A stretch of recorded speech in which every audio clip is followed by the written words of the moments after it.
O que é? É. Ai, que linda! Agora você é filmada. Que lindo. Esse é muito bom. Bom mesmo. Vai, por favor. Veio do Japão esse? Acho que é duas, todo mundo. Aí. Deixa eu bater. Aqui, ó. Deixa eu bater. Olha. Esse aí já foi. Esse já tudo?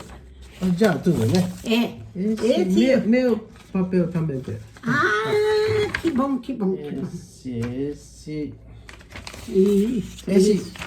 Vocabulário. Vocabulário aí, sentimento. Eu ia pedir para você ler para mim, porque assim você treina.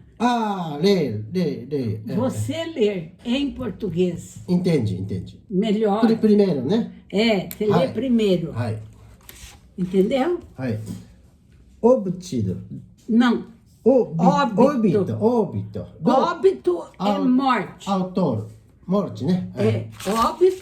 Óbito do autor. Isso. Porque ele é um autor defunto ou um defunto autor? Ele é um defunto. Primeiro ele morre. Depois ele escreve o livro. Sim. Machado de Assis é terrível. Sabe por quê? Porque ninguém podia criticar um autor morto. Tá morto, por que vai fazer crítica? Aí ele mandou ver tudo que ele quis. Ele falou tudo que ele quis, porque já era defunto, já era morto. Então vamos. Algum tempo. Hesitei. Aqui é Z-O. Ó. Algum tempo. Hesitei. Você devia abrir estas memórias pelo princípio ou pelo fim.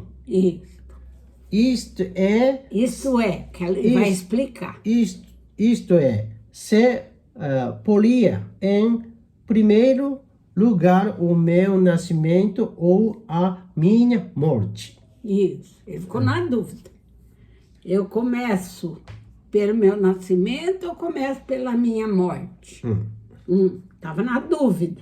Sim. Por isso ele hesitou, vacilou. Tá.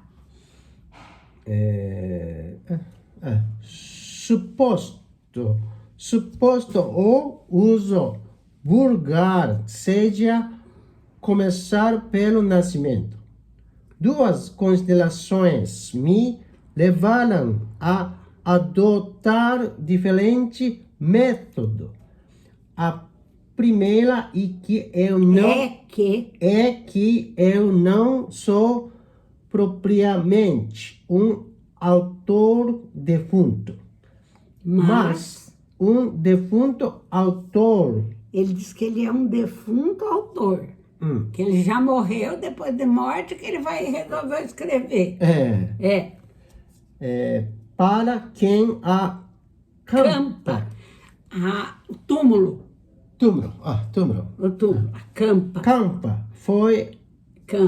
Autor. Foi outro. Berço. Berço, você sabe. Caminha de nenê. Bebê. De bebê. De cama. Caminha de bebê. A segunda é que o escrito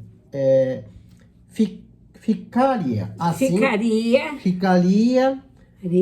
Ficaria assim mais galante e mais novo. Galante, mais interessante.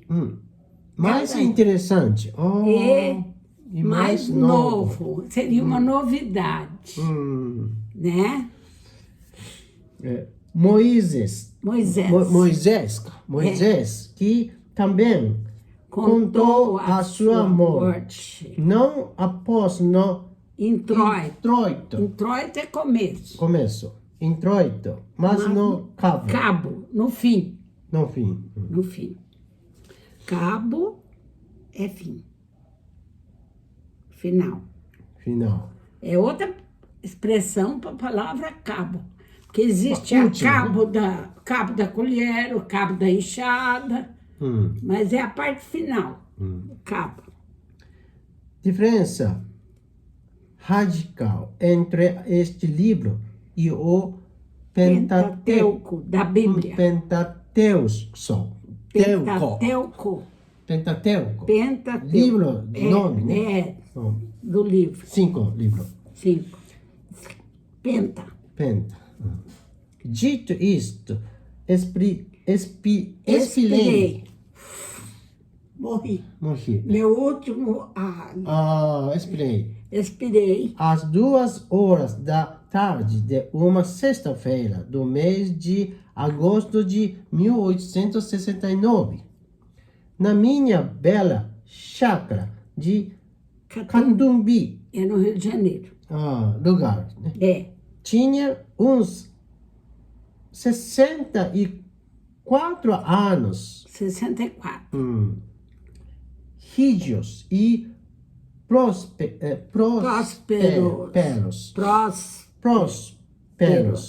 Rígidos é firme, saudável. Saudável. Rígido. Rígido. Carne firme. Rígido. E próspero. Ele tinha até dinheiro. Ele não era pobretão. Era solteiro. Possuía cerca de 300 contos. Era quase 300 contos. Naquele tempo era bastante dinheiro. Bastante dinheiro, né? 300 contos. E fui acompanhando ao cemitério por 11 amigos. 11 amigos. 11 amigos. 11 amigos. Esse quer dizer, pouquinho. né? Isso. Verdade é que não existiram cartas e nem anúncios. Ninguém espalhou que ele tinha morrido. É o Brás Cubas. Acresce que chovia. Bastante chuva. Muita chuva. Era um dia de chuva. Peneirava uma chuvinha. Como se fosse peneirando miúda. A farinha. Era uma chuva miúda. Miúda, né? Garoa. Chuvisco. Chovendo e... Pouquinho, mas chovendo. Tudo úmido. Tá vendo? O fato de peneirava é como você põe farinha para fazer pão. Você não peneira farinha? Para coar? Peneirava. Peneirava no céu. No céu. Interessante. Peneirava uma chuvinha. Parece uma chuvinha fina. Não, interessante. É a linguagem usada em outra expressão, tá vendo? É uma metáfora. Metáfora, né? Isso, faz de conta que era uma peneira no céu que estava peneirando chuvinha. Peneirava uma chuvinha miúda. Pequenininha. Triste e constante. Não parava. Tão constante e tão triste que levou um daqueles fiéis da última hora a intercalar esta engenhosa ideia no discurso que proferiu à beira de minha cova. Quer dizer, alguém, né, que também era uma chuvinha tão triste, né, tão constante, que quem quis fazer o discurso na beira da cova disse assim... Vós que a conhecestes. Não, vós, os amigos. Vós, todas as pessoas. Que estavam lá, os 11, então tinha 10. 11. Vós que o conhecestes. Conhecestes. Conhecestes o morto. Ele, né? Conheceste. Meus senhores, vós podeis dizer comigo que a natureza parece estar chorando a perda irreparável. A perda irreparável, quer dizer, não tem o que console, né? Não tem como pagar isso, não tem como reparar o mal, porque ele morreu. De um dos mais belos caracteres que tem honrado a humanidade. Nossa, você viu? Ele falou que o morto era uma das mais belas pessoas, um dos mais belos caracteres que tem honrado a humanidade. Era um homem maravilhoso. Sabe, né? Bom. Este ar sombrio, que estava meio escurinho, assim, por causa da chuva. Sombrio. Estas gotas do céu, aquelas nuvens escuras que cobrem o azul como um crepe funéreo. Um crepe como se fosse um manto. Com preto de chuva, mas parece um pano escuro, fúnebre. Fúnebre por causa do funeral, por causa da morte. Tudo isso é a dor crua e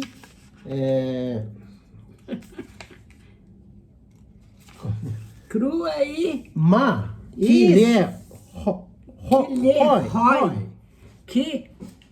rói. Roer, sabe? No dente, pão duro, assim. Né? Natureza. A dor crua e má que rói a natureza. A natureza mais... Que rói, que tira, come da natureza. Come o quê? Mais íntimas entranhas. O que está dentro do de corpo. Barriga. Do corpo. A natureza já está comendo ele. Natureza muito dói. Triste. Então, tudo isso, essa escuridão, esse clima, é a dor crua e má que a natureza rói dele as mais íntimas entranhas. Quer dizer, que ele já está no processo de morte física, né? Tudo isso é um sublime louvor ao nosso ilustre finado. Tudo isso que está acontecendo é para dizer que a natureza está... O mundo ficou triste porque ele morreu. Esse parece ser chorando. Parece que a natureza está chorando. O mundo está chorando. Tá. Bom, fiel amigo. Ele está se dirigindo, né? Ele fala. O Brás Cubas, do humor. Brás Cubas. Fala que esse que falou tudo isso... amigo, né? É bom e fiel amigo. Não me arrependo das 20 apólices que lhe deixei. Ele tinha deixado dinheiro para esse amigo que fez o discurso. Ele é terrível, ele já começou. Você está falando bem de mim? Porque eu lhe dei dinheiro, deixei no testamento. As apólices. 20, né? 20 apólices, não sei do que, não é? Deixei. Que lhe deixei. E foi assim que cheguei à cláusula. O item dos meus dias. A cláusula, porque tem um contrato, não tem? Contrato. Assinar. Ele assinou um contrato. Contrato. Não, porque ele falou assim que a vida tem um tempo determinado. Tudo meio vida terminal. Você tinha vários... Último pagamento. entendeu? Da vida. Simbolicamente. Entendi. Entendeu, meu bem? Então, e foi assim que cheguei à cláusula dos meus dias. Foi assim que me encaminhei para você sabe. Undiscovered Country. De Hamlet. De Hamlet, do Shakespeare. Mas eu não leio, mas dicionário escrito. Tá. O mundo desconhecido. Ele vai para o além. A alma. Parece que ele tudo leio de esse outro país livro, por isso que parece meu morto paraíso, né? Outro país. Sim. Aquele que ainda não foi descoberto, olha lá. O país não descoberto, porque quem está vivo... Próxima vida, né? Parece. A gente não sabe. Ninguém sabe. Ninguém sabe. Mas o Hamlet, no Shakespeare, o Shakespeare falou a fase do Hamlet. Assim, né? Né? Livro. Então, foi assim que me encaminhei para esse mundo de Hamlet. Que o Hamlet, você sabe, é personagem. Sabe, mas eu leio um pouquinho, né? Mas você soube. Muito famoso. Hamlet foi aquele que falou, ser ou não ser? Eis a questão. To be or not to be? Sim. That's the question. Ou eu sou, ou eu não sou. Essa é a questão. Não dá para ficar indeciso. Tem que ser, tem que assumir. Aí ele ficou sabendo que a mãe casou com o tio, mas para acontecer isso, o tio tinha posto na orelha do tio, do pai dele, chumbo quente. Sim. Muito ruim. Quer dizer, ele era assassino. Ele assassinou o irmão para ficar com a cunhada, com a mãe do Hamlet. O fantasma do pai veio e falou pro Hamlet, você precisa descobrir quem foi que me matou. Entendeu? Aí, o Hamlet ficou maluco. Por quê? Medo, né? Papai retornou. Não, mas o papai retornou e falou como se ele fosse vivo. Que era para ele fazer a justiça. Para não deixar o crime passar despercebido. Porque a mãe e o tio eram coniventes na morte dele. Relacionamento. E aí, Hamlet vai até o tio quer dar uma bebida. Bêbado? Não, quer dar uma bebida envenenada. Envenenada. Pro sobrinho, né? Que é filho da mulher. Aí, a mulher, emocionada, pega e bebe. A mãe. Quer dizer que o marido mata a mãe também. Envenenada. Aí o Hamlet abre o bico, fala tudo que tem que falar. Sim. E aí ele morre também. Muito triste, né? Tragédia.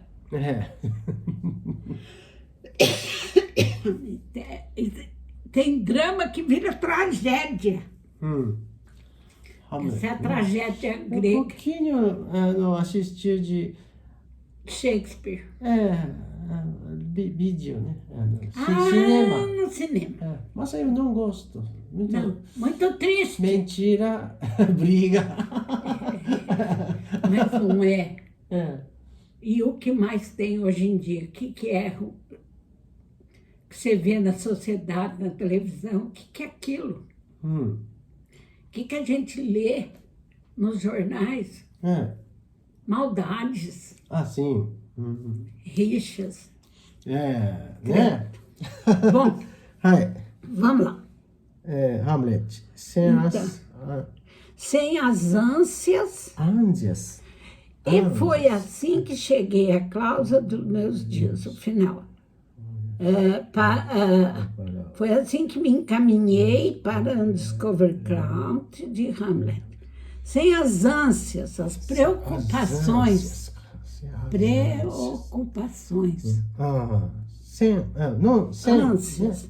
A preocupação. Nem as dúvidas. Do moço príncipe. Quer dizer que o Hamlet era um príncipe, moço. Entendeu? Ele morreu. Sem as ânsias nem as dúvidas do moço príncipe. Mas, como que ele, o autor morto, pausado e tropegou, como quem se retira tarde. Depois da hora do espetáculo. Que a vida é um espetáculo. Então ele não saiu como o Hamlet, porque o Hamlet morreu desesperado, porque ele viu a mãe morrer e o tio também gladiou com ele matou o tio, mas também morreu. Ele falou que ele não. Ele chegou ao fim dos seus dias sem as ânsias nem as dúvidas do moço príncipe. Ele não ficou no fim da vida nervoso, duvidando, mas lento, pausado. Faz uma pausa. Devagar. Trôpego. Sem muita força. Não queria correr. Queria ir devagar. Pausado e trôpego. Como igualzinho. Como quem se retira tarde do espetáculo. Já acabou o espetáculo, todo mundo foi embora, eu estou indo também. Certo? Tarde é aborrecido. Aí ele não fala que retira tarde, aí ele repete. Eu saí tarde e saí aborrecido. Não gostei, me aborreceu essa vida.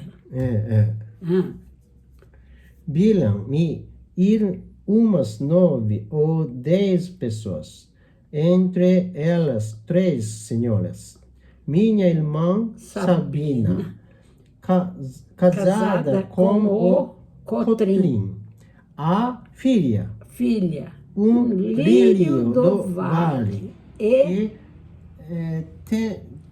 Parou. Ele falou que a irmã dele foi, que a irmã que é casada com o Cotrim, e a filha que é um lírio do vale. Ele ia continuar. Mas aí ele falou, tenham paciência. Daqui a pouco lhes direi quem era a terceira senhora. Tinha 3. Terceira. Tinha a irmã, a sobrinha e uma terceira senhora, que ainda tenho paciência. Não vou dizer agora quem era, porque ele era solteiro, lembra? Não tem nome. Por enquanto, não tem. Eu não vou dar spoiler. Eu não vou dar a dica, não. Contentem-se de saber que essa anônima, sem nome, anônima, ainda que não parenta. Não é parente dele, de sangue. Padeceu mais do que as parentas. Quer dizer, que essa pessoa, essa terceira senhora, sofreu mais do que as mulheres que eram parentes dele. E verdade. Padeceu mais. Padeceu. Sofreu. Padecer, sofrer. Padeceu mais. Não digo que se carpice. As carpideiras eram mulheres que choravam porque recebiam dinheiro perto do defunto. Perdeu dinheiro? Não. Os ricos, os burgueses, olha aqui, na época, quando não tinha quem chorasse por eles, quando morresse, a família pagava, dava dinheiro para algumas mulheres que tinham o ofício. Ofício? O trabalho delas era chorar nos enterros.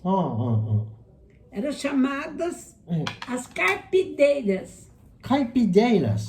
Chegaram assim, como se estivesse chorando pelo morto. Mas não era, era paga para chorar. Sim? Entendeu? A hipocrisia. Esse coreano tem o mesmo costume. Não sabia. Pagamento e chorando. Chorando. Japão não tem, né? Esse trabalho. Que isso? Mas então, o Machado brasileiro tinha no Nordeste. Por quê? Os ricos eram maus. Eram maus, safados. Então, quando eles morriam, ninguém queria chorar. E ficava ruim para a família. Então, o que eles faziam? Pagavam as mulheres para ir lá chorar para eles. Olha, ser humano. Esse significado. Carpir, no sentido de chorar. Carpir, chorar. Mas por receber dinheiro. Sim? Esse significado, essa palavra tem? Tem. A palavra carpir pode ser tirar o mato da plantação com enxada, por exemplo. Carpir. Na beira da calçada tem matinho, carpir. E o segundo é chorar. Remuneradamente pelo morto. Ganhando. Duas significados? Ganhando dinheiro. Tá vendo? Então, não digo que se carpisse. Não digo que se deixasse rolar pelo chão, convulsa. Entendeu? Ela não fez drama nenhum.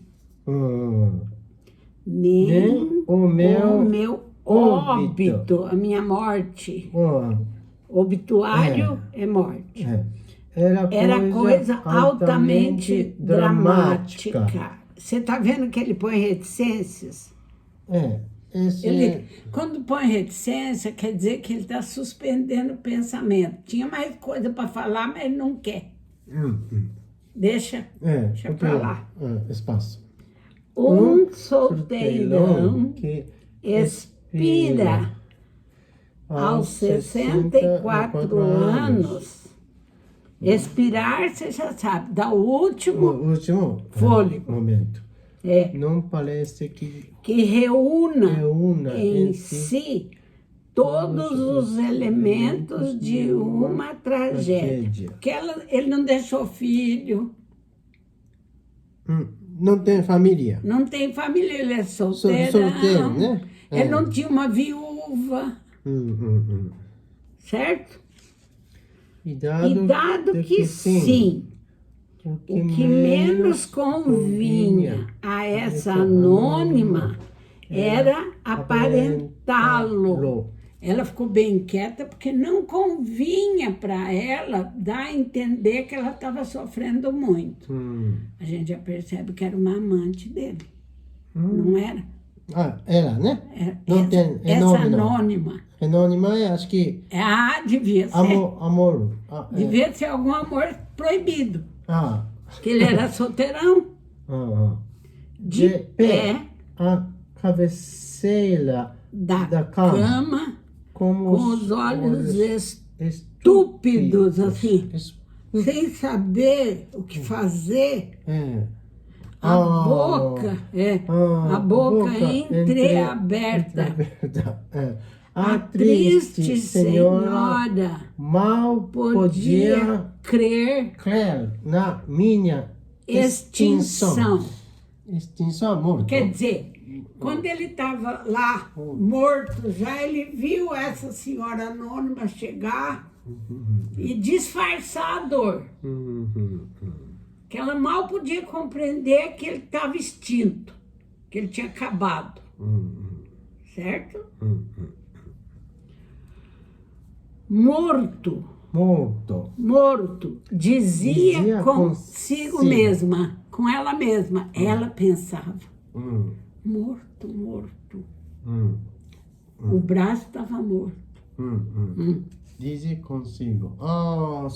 Ela imaginava, ela falava, ó, mas ela falava consigo mesma, de boca entreaberta, assim, ó, estupefata, com um olhar estúpido.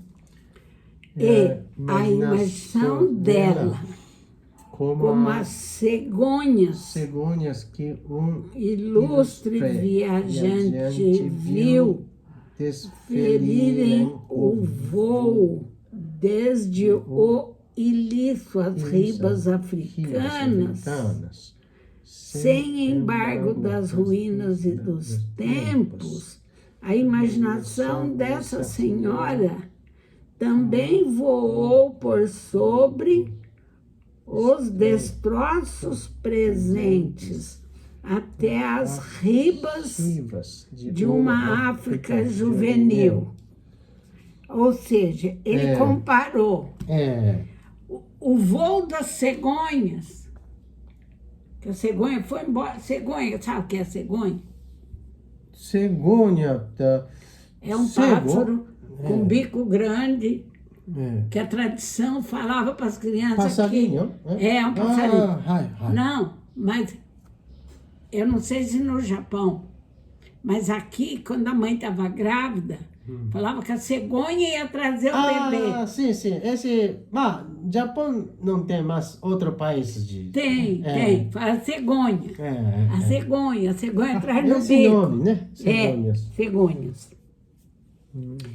Como as cegonhas que um ilustre viajante, ele viu começarem o voo desde, eu não sei onde fica esse lugar, as ribas africanas, sem embargo das ruínas e dos tempos. Quer dizer, sempre tem gente nova nascendo, sempre tem gente nova que a cegonha atrás. Tá vendo? A imaginação dessa senhora, assim como esse cara viu as cegonhas, a imaginação dessa senhora também voou por sobre os destroços presentes, até as ribas de uma África jovem, porque ela deve ter tido uma fé com ele quando ele era bem mais jovem. As Áfricas juvenil, entendeu? Parece... Comparação. Parece ele morte, mais uma vez reencarnação. Parece. Próxima vida, mais jovem. Vai ter outra mais jovem, tudo, mas ela... E mais uma vez você encontrou mulher. Sim. Deixá-la ir. Deixa ela ficar pensando. Lá iremos mais tarde. Eu ainda vou contar sobre essa mulher. Ele falou. Mais tarde. Mais tarde. Lá iremos quando eu me restituir aos primeiros anos. Quando eu recolher os primeiros anos da minha vida. Retorno. Eu retorno. Porque eu estou contando o momento da minha morte. Chegou essa senhora que ficou quieta lá. Entendeu? Ficou pensativa. Morto. Ela, né? Era ela. Esse que ela jovem, né? Não, velha já. Já velha. Ela, ó, ele tinha morrido, ele tinha sido... Entendeu? Ela foi lá, mas ela não podia se dar a conhecer. Mesma coisa, anos. Talvez. Não sei, talvez. 50, 60. Isso. Mas ela não podia se revelar que amava ele. Ela não podia. Ela não podia. Tinha algum enrosco. Tinha algum problema social que ela não podia deixar. Quem chorava era a irmã dele e a filha. Tá. Deixa ela ir. Lemos lá mais tarde, quando eu me restituir aos primeiros anos. Agora, quero morrer tranquilamente, metodicamente, ouvindo os soluços, o choro. Chorando. Soluços. Das damas. Quem estava lá? A irmã. Amigos. As falas baixas dos homens. O que ele quer ouvir mais? A chuva que tamborila nas folhas de tinhorão da chácara. É o tipo de árvore. Tinhorão. Eu sou um estrídulo de uma navalha que um amolador está afiando lá fora. Ele ainda estava ouvindo alguém afiando uma vaca. Entendeu? Sim. Uma navalha, fazer barba. Tinha alguém afiando uma navalha. E ele estava ouvindo. A porta de um correeiro. Correeiro é assim. Ó, sabe uma correia? Correia de couro? Para amolar a navalha, não podia ser um negócio áspero. Tinha que amolar na correia. Rodava a correia e ia passando a navalha. Então fazia barulhinho.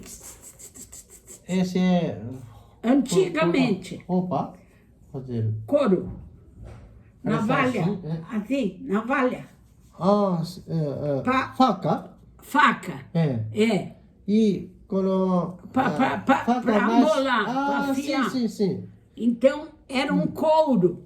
Couro, né? Couro grosso de vaca, entendi. Que o cara passava. Antigo cabeleireiro. Isso. Achou. Esse correeiro usava uma correio. Assim como padeiro, marceneiro, engenheiro. Esse aqui é o que usa a profissão. Sim. Certo? Entendi. Juro-lhes que essa orquestra da morte foi muito menos triste do que podia parecer.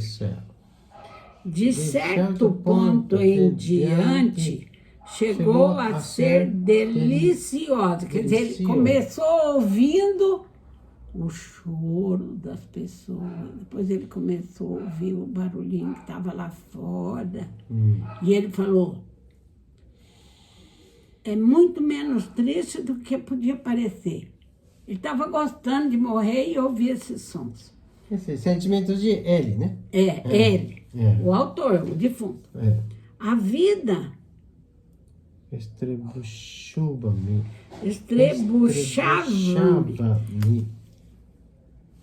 Estertorava, machucava. Sabe quando a criança faz birra? Arte. Não quero. A vida estrebuchava-me no peito. Coração. No coração. A vida estava falando tchau.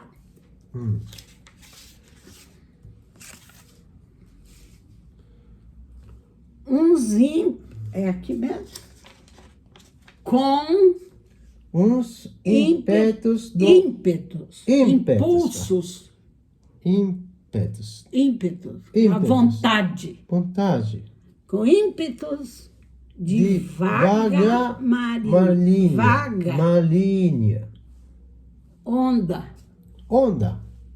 assim, vai e vem a onda, no coração dele, no peito. Tava acabando de morrer.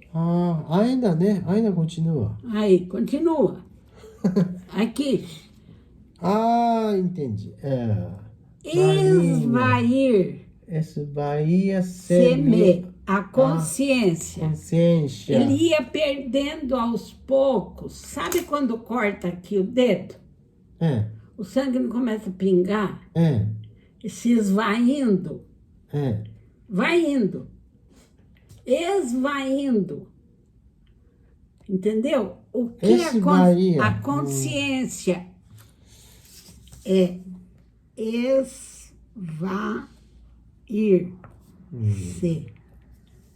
Escapando aos poucos. Interessante. Tá vendo? Consciência. Vamos pôr. Escapando aos poucos. O que ia se esvair? A consciência dele.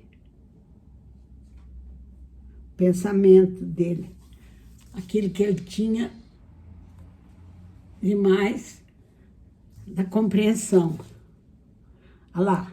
Esvaía-se-me a consciência. A minha consciência se ia. Eu descia a imobilidade física e moral. Quer dizer, eu já não contava mais. Eu já não podia me mexer. Moralmente, eu não podia me defender. E o corpo fazia-se planta. Eu ficava uma planta. Pedra. Lodo. Planta, pedra, lodo e coisa nenhuma. Eu acabei de vez.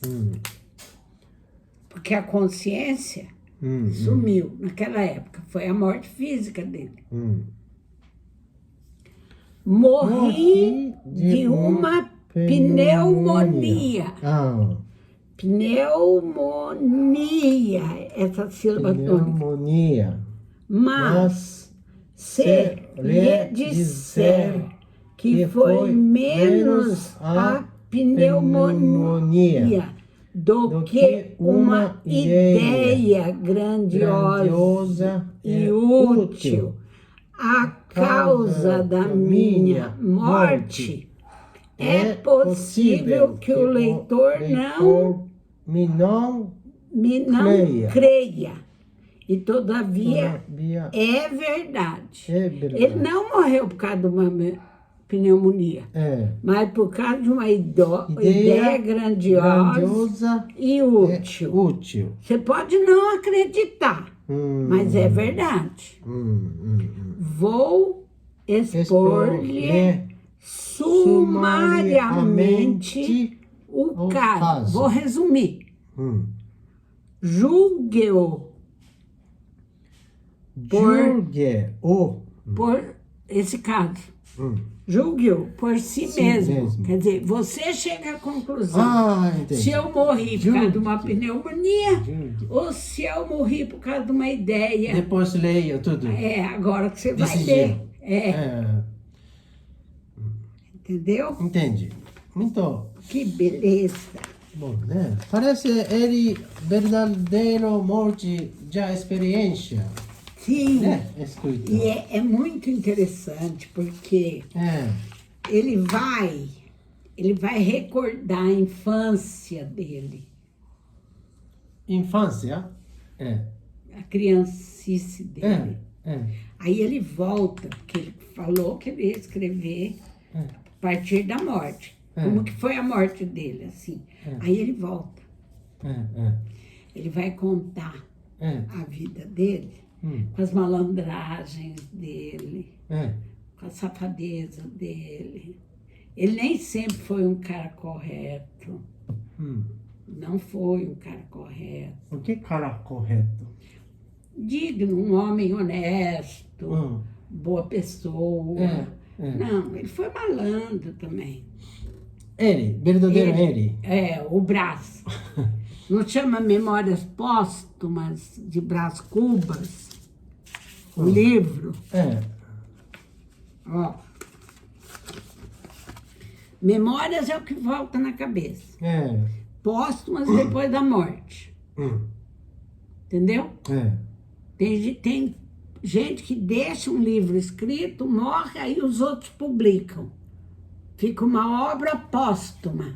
O autor já morreu, mas escreveu enquanto vivo. Uma obra póstuma. Agora, ele não.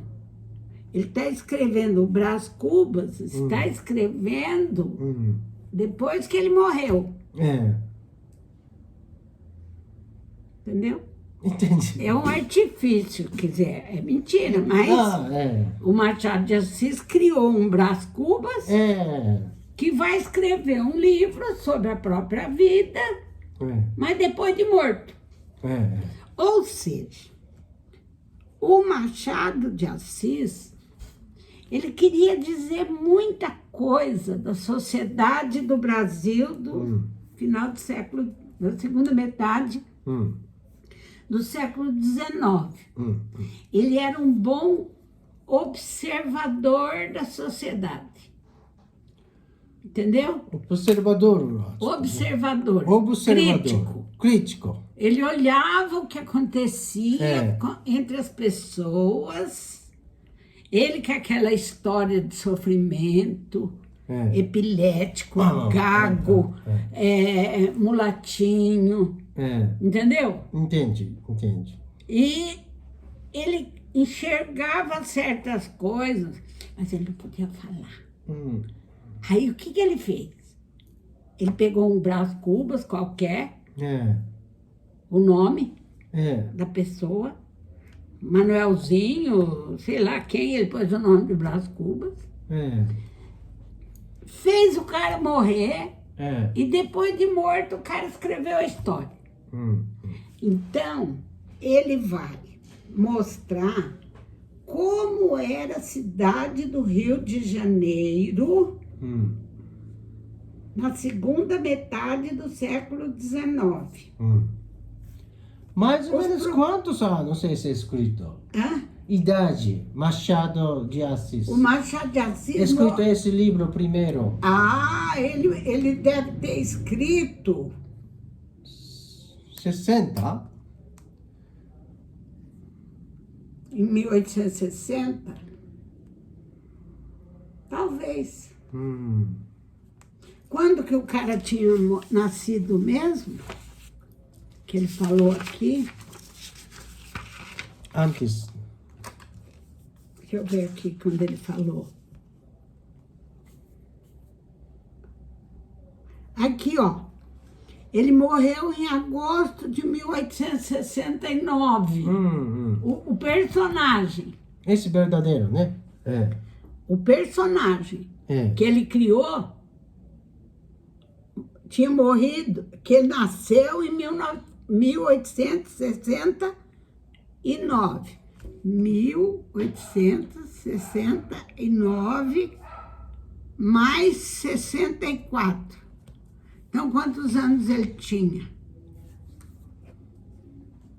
Vamos ver. 9, 10, 11, 12, 13, vai 1, 12, 1, 13, vai 1. Ó,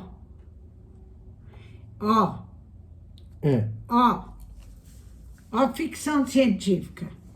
Ele teria morrido, a morte dele foi em 1933. Ele nasceu nesse ano e morreu aos 64.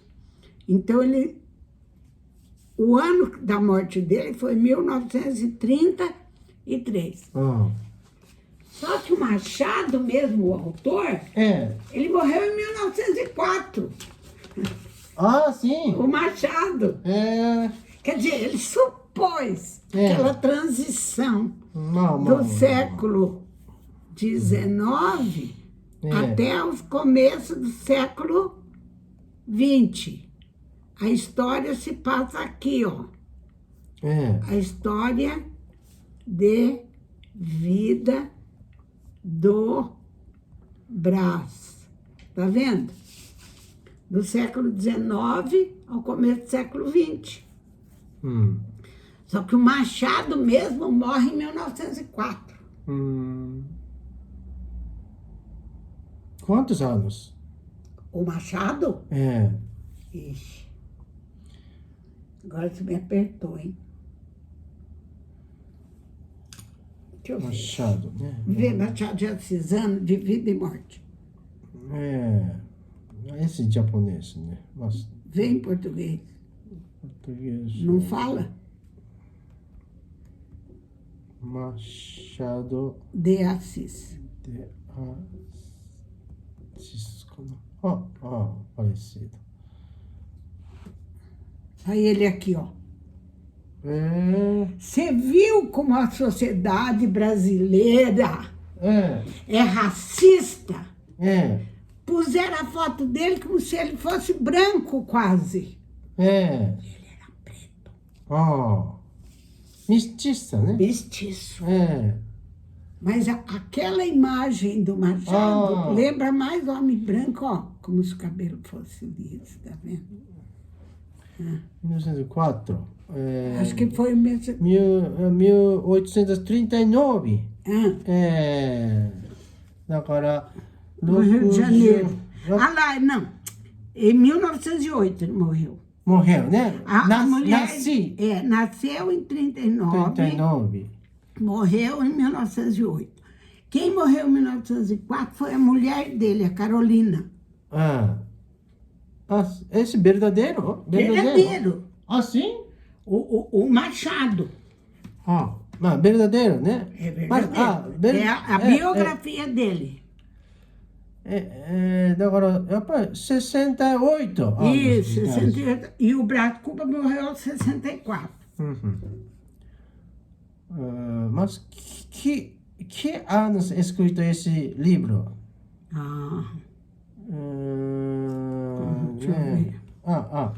Memórias Póstumas de Brás. 1881.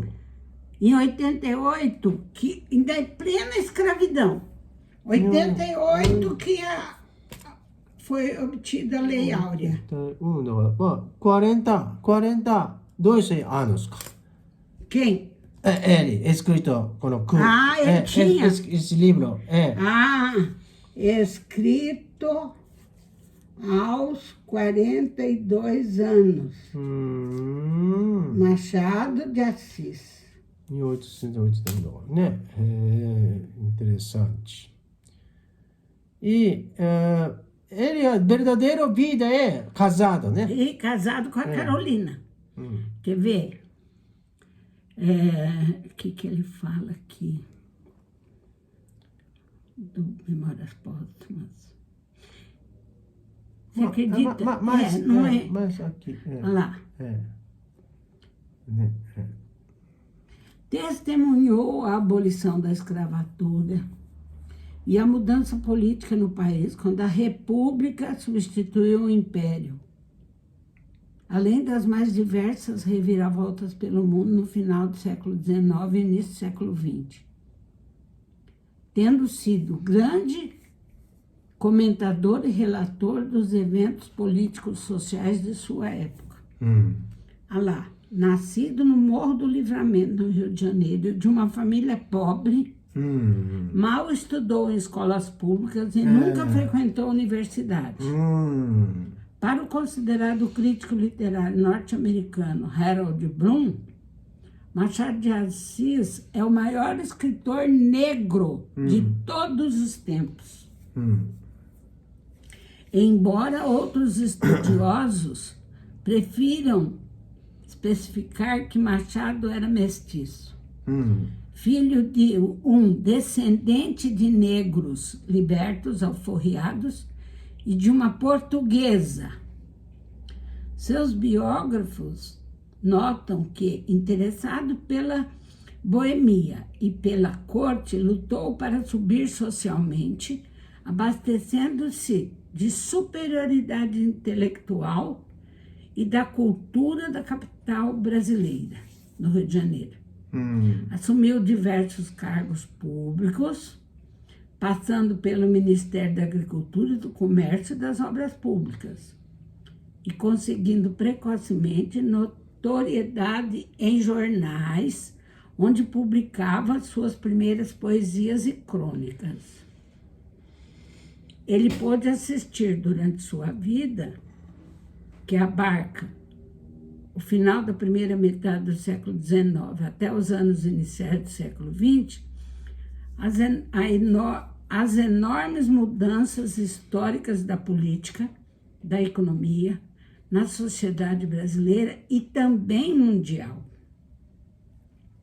Em sua maturidade, reunido a intelectuais e colegas próximos, fundou e foi o primeiro presidente unânime da Academia Brasileira de Letras. Ele criou em 1827. Mas que quando vivo, ele é muito famoso, né? Fica. Muito famoso. Não é discriminação, né? Não foi discriminado? Foi sim, quando ele era novo. Sim.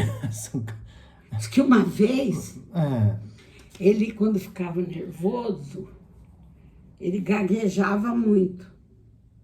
Gaguejava? Ali repetia a sílaba. Sim. Então, diz que ele estava numa roda de senhoras da sociedade, numa festa. Chegou, e ele, quando estava tranquilo, ele não gaguejava. Entendeu? Aí, chegou uma senhora muito intelectada, muito perua, e falou assim para ele: seu Machado, me disseram que o senhor era gago, e vejo que não é. Imediatamente ele ficou nervoso. Aí ele começou a gaguejar. Sim. Aí falou para a mulher: pois é. Me disseram também que a senhora era uma pessoa muito educada. E vejo que não é. E quem é essa mulher? Uma senhora da sociedade. Uma senhora da sociedade. Uma senhora. Tinham dito que o senhor era gago. E vejo que não é. Aí ele falou: a mim também me disseram que a senhora era muito educada. E vejo que não é. Como que chega para mim e fala que eu era gago? Foi deseducada, foi deselegante. Ele tinha um humor, ironia.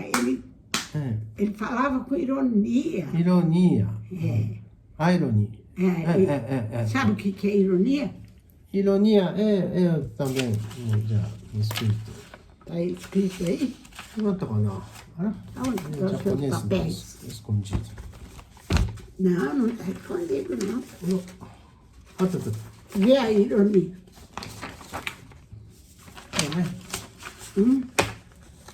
Uma narrativa cínica. Narrativa cínica. Irônica.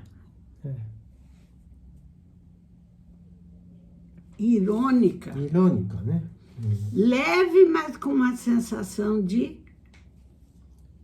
solidão. Ele achava que era só ele que via, os outros não viam essa loucura. A representação das delicadas oscilações emocionais entre o subjetivo e o objetivo é excelente. Entendeu? O subjetivo é o que ele pensa. O objetivo é o que ele vê. Então, ele oscila A visão da mortalidade é religiosa. E parece haver um tema de morrer e viver. É como a gente acredita, porque a vida não acaba aqui. Não é assim? Budismo também não tem uma passagem? Budismo também.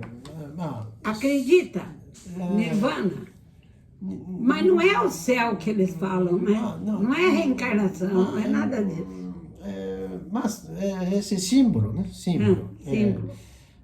Verdadeiro não sei, mas é assim. É viver uma vida digna.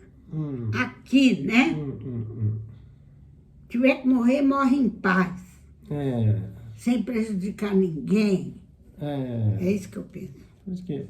Ele, de momentos ele, quando parece muito ruim vida, mas mais uma vez morto mas consegue viver ele com filosofia, né? Filosofia, ele é filosófico. Mais uma vez. E a gente vive, esse é meu pensamento, a gente vive nos descendentes, nos amigos, não é? Depois, se a gente vai para outro lugar, é um mistério. Não é mesmo? É tudo mistério. Eu acho que a religião ensina a gente viver aqui. Bem. Pede, pelo menos, para a gente viver bem. Ele também leio de Bíblia, né? Bíblia. Bíblia. Por isso que é escrito hoje. Ele leu tudo né? que você pode imaginar. Você lembra que eu falei para você que tinha um padeiro francês? E a mulher dele gostava muito do moleque. Falou, pode ler tudo. Deu um dicionário para ele. Por isso que ele ele tem uma vasta cultura literária que ele bebeu nas fontes da biblioteca da família francesa que morava no Rio de Janeiro. Ele tomou conhecimento em francês. Ele nunca saiu do Rio de Janeiro, nunca estudou numa escola de francês ou inglês ou alguma coisa. Nada. Ele, tudo autodidata. Sim. Autodidata. Mas não é só francês, mas francês já neste momento vários tipos de cultura misturado. Sim, o francês já era literatura que abarcava mundialmente. A arte de budismo. Tudo. A filosofia de budismo também. Também. Acho que ele leia, né? Sim. Ele tinha... sem sair do Rio de Janeiro. Naquele tempo, não tinha escola de francês, escola de japonês, escola de inglês, não tinha no Rio de Janeiro. Quem quiser aprender a língua tinha que viajar para fora. Só os muito ricos que faziam isso. Mas ele era pobre. Então ele aprendeu francês e leu toda a literatura mundial naquelas enciclopédias, sabe? Aquelas obras. Mas que tipo de francês bem ou não sei, mas dicionário, tudo. Tudo. O famoso livro, tudo tem, né? Tem. E ele tudo leia rapidamente. Pois é, isso que eu fico pensando, que ele era um gênio, porque ele aprendia uma vez, nunca mais esquecia.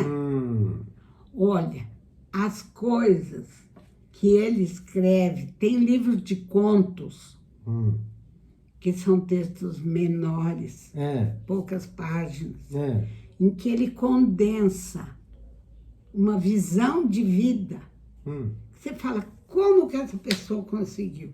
Né? E ele fala, tem um texto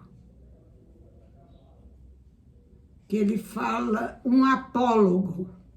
Apólogo? Um apólogo. que ele põe a agulha e a linha conversando. Uma agulha e a linha conversando. Você viu aí um apólogo? Deixa eu pegar. Peraí, acho que eu tenho aqui. Conto do Machado deve ter. Eu não achei a Memórias Póstumas, deve estar em outro lugar. Mas os contos eu tenho. É até um livrinho velho aqui, deixa eu ver. Ô, droga, devia ter separado. Os contos do Machado, do Apólogo, ele põe a agulha e a linha conversando. E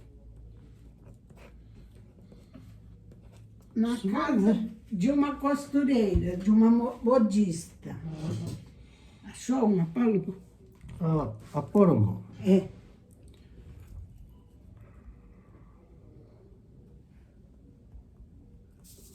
Apólogo. Machado de Assis. Ah, nome de livro? É nome de texto, de conto. Conto. Oh. Conto. Um apólogo. Aí chama apólogo. Ou um apólogo, não sei, acho que é só apólogo. É pequenininho. Quer dizer, umas 4, 5 páginas. Acho que aqui não tem, né? É. Contos machadianos. Que coisa. Oh.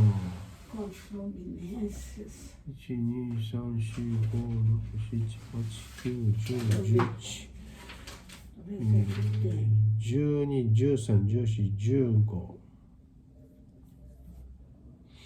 19, 20, 21. Mamãe.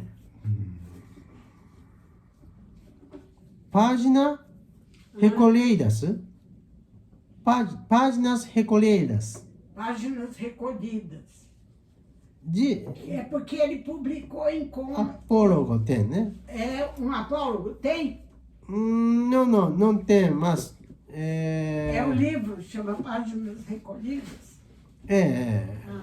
Não sei.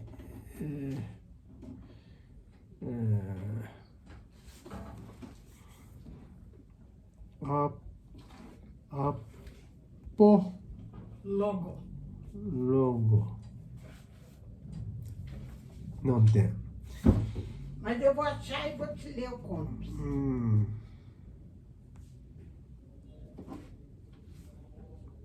Garcia, Quincas Borba. やっぱりポルトゲースだったらバスタンチtem, né? Tem. Japonês Eu pouquinho. acho. いや、すごいね、これは。はい。ということで、hoje, já terminou. Não, mas precisava Tchau. ver. Ah. E o outro? Ei, mas tô ruim de achar, hein? Não tô enxergando nada. Tomorrow. Deixa eu ver se tá por aqui. Onde que eu... Tomorrow.